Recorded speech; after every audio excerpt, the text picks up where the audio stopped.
వచ్చాడండి మా ఉండవల్లి తాతయ్య. చంద్రబాబు నాయుడు గారు ప్రమాణ స్వీకారం చేసిన రెండో రోజే వచ్చి పాపం అపరమేధావతనాన్ని ప్రదర్శిస్తున్నాడు అనమాట. 2014 నుంచి 19 వరకు ఈ అపరమేధావతనం మేము చూసాం తాతయ్య. ఇంకొద్దు ఏం 2019 నుంచి 2024 వరకు అడిగిపోయింది ఆ మేధావతనం.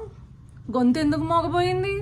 ఆ మార్గదర్శి అను ఇంకొకటను దాన్ని పట్టుకుని ఏడ్చావు. కానీ అప్పట్లో 2014లో మద్యం బాటిల్ను చూపించి ఇది ఇంతకే తయారైద్ది మీ దగ్గరకు వచ్చేటప్పుడు ఎంత అవుతుందో తెలుసా అని చెప్పేసి ప్రెస్ మీట్ల మీద ప్రెస్ మీట్లు పెట్టి ఓదరగొట్టావు.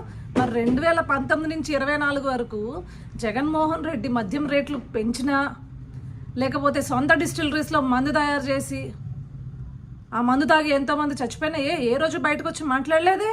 ల్యాండ్ టైటిలింగ్ యాక్ట్ మీద మాట్లాడలేదే? లేకపోతే జగన్మోహన్ రెడ్డి దోచేసిన పథకాల గురించి మాట్లాడలేదే? సంక్షేమం పేరుతో చేసిన మోసాల గురించి ఏ రోజు బయటకు వచ్చి మాట్లాడలేదు కదా.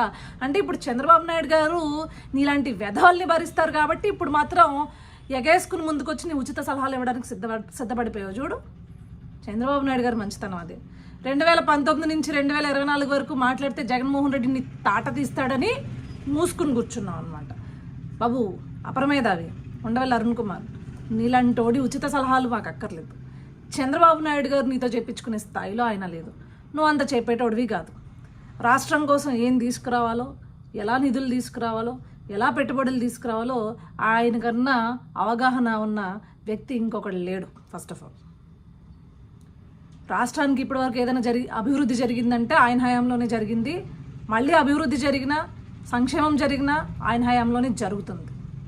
సో నువ్వో ప్రెస్ మీట్ల ముందుకు వచ్చి ఎదవా ఉచిత సలహాలు ఇచ్చావనుకో,